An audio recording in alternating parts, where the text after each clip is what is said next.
صحیح بخاری کی روایت حضور اکرم صلی اللہ علیہ وسلم نے ارشاد فرمایا کہ خرچ کیا کر، اللہ کی راہ میں تقسیم کیا کر، گنا نہ کر کہ اللہ بھی تجھے گن گن کے نہ دے، اور چھپا کے نہ رکھ کہیں اللہ بھی اپنی نعمتیں تجھ سے چھپا نہ لے۔ اللہ کی مخلوق پہ تقسیم کرنے والے، اللہ کی راہ پہ خرچ کرنے والے جو آسانیاں تقسیم کرتے ہیں انہیں بدلے میں آسانیاں ہی ملتی ہیں۔ بہت سے لوگ ایسے ہیں کہ جو آپ کی اس محبت اور آپ کی جو مدد ان تک پہنچے گی ان کے محتاج ہیں، سفید پوش ہیں، ہاتھ تک نہیں پھیلاتے۔ اور یہ تو اللہ کا آپ پہ فضل ہے کہ کسی کی ضرورت کا آپ سے منسلک ہو جانا، کسی کا آپ کے سامنے دست سوال دراز کرنا، یہ تو اللہ کا آپ پہ فضل ہے۔ آپ جانتے ہیں کہ رسول اکرم صلی اللہ علیہ وسلم کس طرف کروٹ لے کر سویا کرتے تھے۔ حضرت حفصہ رضی اللہ تعالیٰ نے ارشاد فرماتی ہیں کہ مصطفیٰ کریم آقا صلی اللہ علیہ وسلم جب سونے کا ارادہ فرماتے تو حضور دائیں جانب کروٹ لے کر اپنا ہاتھ، دائیں ہاتھ رخسار مبارک کے نیچے رکھتے اور پھر لیٹ جاتے اور یہ دعا فرماتے کہ اللہ تو جس روز اپنے بندوں کو اٹھائے گا مجھے اس روز کے عذاب سے بچانا۔ یہ تعلیمات حضور اکرم صلی اللہ علیہ وسلم کی ہمارے لیے ہیں، یہ وہ ساری دعائیں ہیں جو بخشش کا ذریعہ ہے۔ جزاکم اللہ خیر۔ کیا آپ جانتے ہیں کہ حضور اکرم صلی اللہ علیہ وسلم کے مطابق قابل رشک کون لوگ ہیں؟ حضور نے فرمایا 2 لوگ قابل رشک ہیں۔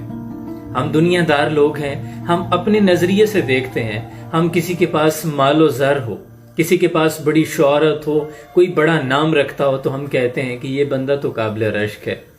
کسی کے پاس خوبصورتی ہو تو ہم کہتے ہیں یہ قابل رشک ہے، جبکہ حضور اکرم صلی اللہ علیہ وسلم نے فرمایا یہ 2 آدمی قابل رشک ہیں۔ ایک یہ کہ جسے اللہ نے قرآن کا علم عطا کیا اور اسے پھر وہ دن رات تلاوت کرتا رہا، اور دوسرا وہ آدمی جسے اللہ نے مال عطا کیا اور وہ دن اور رات اسے اللہ کی راہ میں خرچ کرتا رہا۔ یہ وہ 2 آدمی ہیں کہ جن پر آپ رشک کر سکتے ہیں۔ اب میں اور آپ اپنا محاسبہ کریں، کیا ہم میں ایسی کوئی چیز ہے کہ ہم قابل رشک ہوں؟ اللہ کریم عمل کی توفیق عطا فرمائے، آمین۔ اکثر ہم نے دیہاتوں میں دیکھا ہے کہ کسی کی کوئی چیز گم ہو جائے یا کسی کو پیغام دینا ہو تو وہ مسجد میں آ کر اعلان کرواتا ہے۔ اس کے متعلق حضور اکرم صلی اللہ علیہ وسلم نے ارشاد فرمایا کہ تم میں سے اگر کوئی شخص کسی کی گمشدہ چیز، کسی کے جانور کے متعلق مسجد میں کسی کو اعلان کرتے ہوئے سنے تو اسے چاہیے کہ وہ یہ کہے کہ اللہ کرے کہ تمہاری یہ چیز تمہیں نہ ملے، کیونکہ مسجدیں اس لیے تو نہیں بنائی گئی۔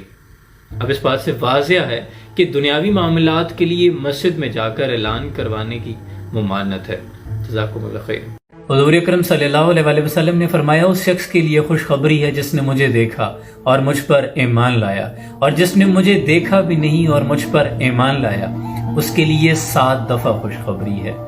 آپ کو مبارک ہو کہ آپ ان خوش نصیب لوگوں میں سے ہیں جن کو حضور اکرم صلی اللہ علیہ وسلم نے 7 مرتبہ خوشخبری سنائی ہے۔ اللہ کریم حضور اکرم صلی اللہ علیہ وسلم سے سچی محبت نصیب کرے۔ جو مبارک، اپنا بہت سا خیال رکھیے گا۔ جزاکم اللہ۔